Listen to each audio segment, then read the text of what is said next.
Hola a todos, mi nombre es Fabio Neira Alzate, soy ingeniero ambiental y los estoy acompañando en este curso de QGIS. En este video vamos a dar una muy breve introducción a los sistemas de información geográfica. Empezamos. ¿Qué es un sistema de información geográfica? Un sistema de información geográfica se puede entender como una integración organizada, tanto de hardware, software, datos geográficos, recursos humanos y procedimientos. Todos estos diseñados para soportar la captura, administración, manipulación, análisis, modelamiento y graficación de los datos. Estos datos o los objetos tienen que estar referenciados espacialmente.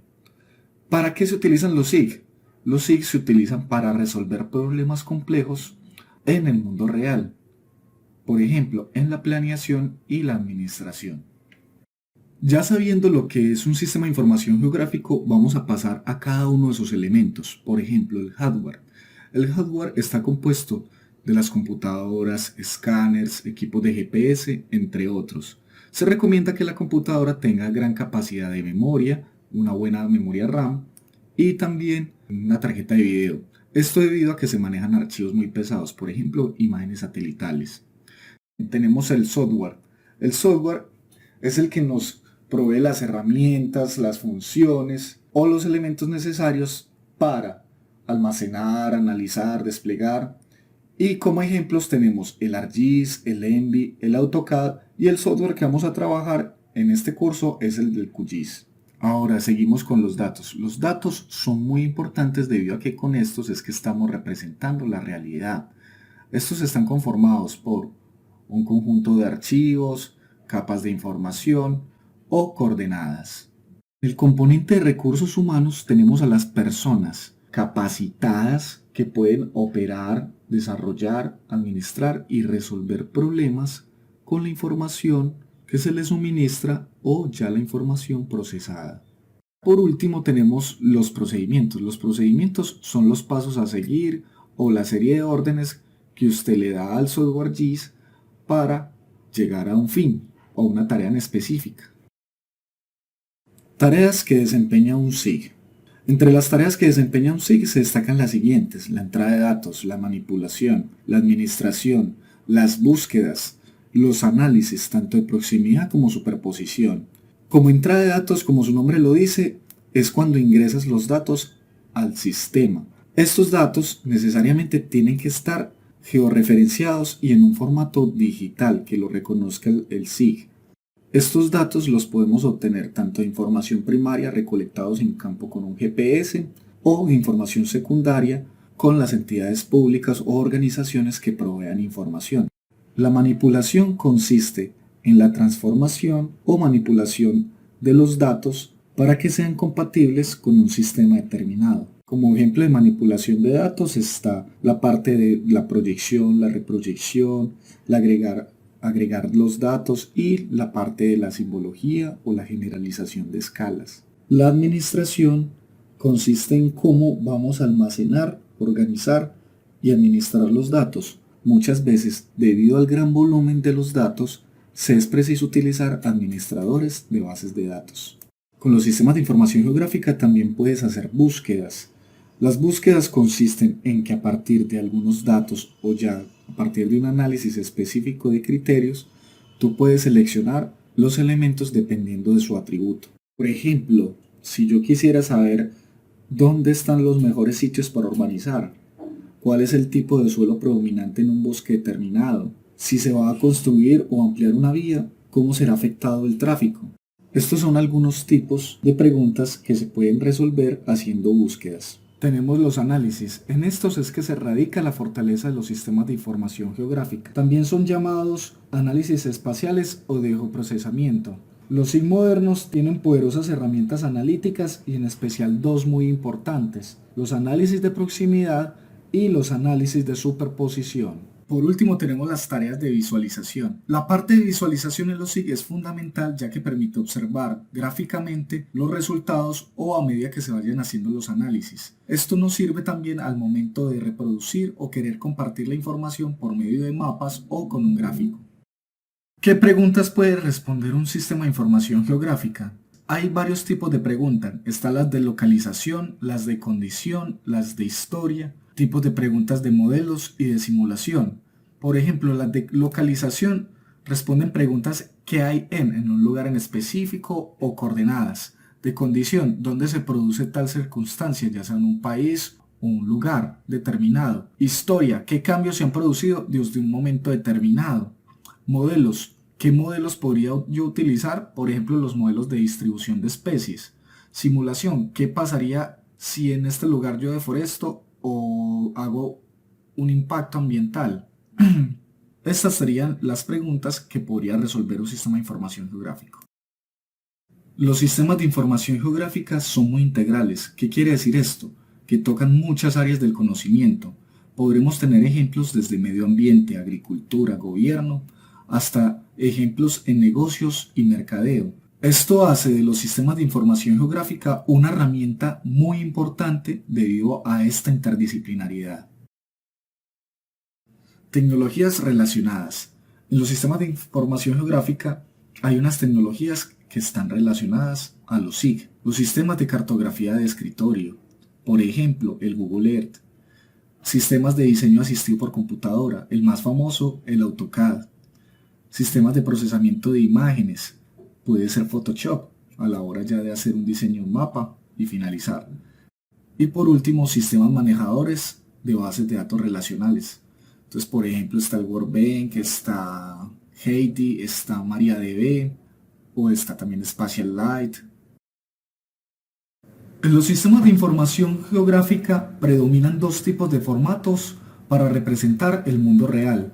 Está el formato raster y el formato vectorial. Para el formato raster, este se compone de una grilla o una malla de rectángulos, en la que cada uno de estos rectángulos posee un valor. A estos rectángulos también se les llaman celdas. Estos valores representan las características de la zona o superficie geográfica que cubren. Como ejemplos de este formato puede ser una imagen satelital, un modelo de elevación digital, una ortofoto, entre otros. Las extensiones en las que podemos encontrar un formato raster son SRGrid, GeoTIFF, JPG, SW, GeoPackage, entre otros. El más comúnmente utilizado y aceptado para los sistemas de información geográfica son el GeoTIFF. El formato vectorial. Este es el más idóneo para una representación cartográfica. Este está compuesto por puntos, líneas y polígonos. ¿Qué es un punto? Un punto es un par coordenado. Una línea es la unión entre dos puntos. Y un polígono es una línea que tiene un mismo inicio y un mismo final. El formato vectorial lo podemos encontrar en una gran variedad de extensiones. Tenemos el KML, que es proveniente de Google Earth. Tenemos el Esri File, que es proveniente de archivos de Esri o de ArcGIS. Tenemos el GeoJSON, tenemos el GeoPackage, tenemos también el DWG o el DXF provenientes de AutoCAD. En fin, hay mucha variedad de extensiones en formato vectorial que las vamos a ir viendo durante el curso. Sistema de coordenadas. El sistema de coordenadas cumple una función. Es un marco de referencia en el cual nosotros podemos definir ubicaciones, lugares, puntos y líneas del mundo real. Existen dos tipos de sistemas de coordenadas. Está el sistema de coordenadas geográfico y el sistema de coordenadas proyectado. El primero es el sistema de coordenadas geográfica, el cual toma la Tierra como si fuera una esfera y está delimitado por la latitud y la longitud. Estos se miden en grados, minutos y segundos. Para la latitud tenemos que las mediciones están en grados, de 0 a 90 grados norte y de 0 a 90 grados sur. Cuando hablamos del norte se toma como si fueran latitudes positivas y cuando hablamos de sur tomamos como si fueran latitudes negativas. Con la longitud partimos desde el meridiano de Greenwich, que es el meridiano base. Y tenemos que de 0 a 180 grados este tenemos longitudes positivas y de 0 a 180 grados oeste tenemos longitudes negativas. El otro sistema de referencia que se tiene es el sistema de coordenadas proyectado cartesiano o coordenadas planas. Surge la necesidad de que con el sistema de coordenadas geográfica no podemos medir áreas o distancias. Estas mediciones serían mucho más fáciles si tuviéramos una superficie plana, como sería un plano cartesiano. Y para poder hacer esto se necesita hacer un proceso de aplanamiento de la Tierra, que sería también llamado proyección. Existen varios tipos de proyecciones. Está la proyección cónica, está la proyección cilíndrica y está la proyección plana, que también es conocida como proyección polar. La proyección cónica sirve mucho para latitudes medias. La proyección cilíndrica sirve para las latitudes cercanas al ecuador y la proyección polar sirve para zonas polares. El sistema de coordenadas cartesianas se mide en metros o tiene como unidad de medida el metro y se referencia con coordenadas este y norte, que también son conocidas como X y Y. La coordenada este, o si bien la coordenada X, se maneja con 6 cifras decimales y la coordenada norte o la coordenada Y se maneja con 7 cifras decimales. Puedo hacer una analogía con estos dos sistemas de coordenadas. Por ejemplo, la coordenada X está relacionada con la longitud en las coordenadas geográficas y la coordenada Y está relacionada con las coordenadas latitudinales del sistema de coordenadas geográfico. La proyección más utilizada a nivel mundial es la proyección UTM, que es la Universal Transversa de Mercator. El datum. El datum sirve para hacer que un sistema de coordenadas geográficas represente fielmente la superficie de la Tierra y salve las irregularidades de la misma. Entonces, para ello, tenemos un geoide que representa fielmente a la Tierra, con todas sus irregularidades. Para evitar esto, se crea un elipsoide, que es la elipse que vemos en la imagen, lo cual ya nos permite eliminar esas irregularidades del geoide y tener una esfera. El datum más utilizado en estos momentos y el más exacto es el WGS84. Se utiliza de manera universal para todo el planeta y es el que se utiliza en el GPS por defecto. Ahora vamos a hablar un tema que no podemos pasar por alto y que son los códigos EPSG. Los códigos EPSG provienen de la European Petroleum Survey Group. Esta organización relacionada con la industria de la petrolera en Europa estuvo conformada y organizada por geodestas, topógrafos y cartógrafos que hicieron el ejercicio de tomar todos los sistemas de coordenadas, tanto geográficos como proyectados, en una lista y les dieron un código.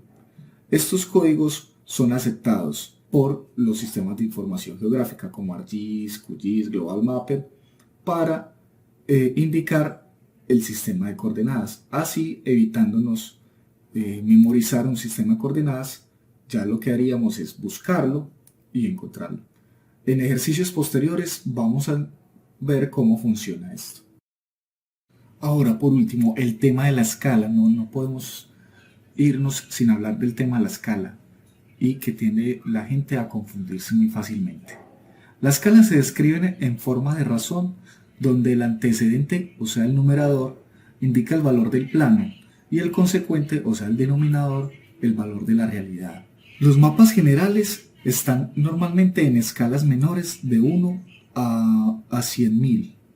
Los mapas semidetallados en escalas de 1 en 25.000 a 1 en 100.000. Y mapas detallados o planos en escalas mayores de 1 en 25.000. Se tiende a confundir mucho cuando decimos una escala mayor o una escala menor. Cuando decimos escalas menores estamos hablando de que el mapa no es muy detallado, es un mapa muy general. Por ejemplo, el mapa mundi. Cuando estamos hablando de escalas mayores estamos hablando ya de una escala más detallada. Por ejemplo, el mapa de una ciudad o de una parcela.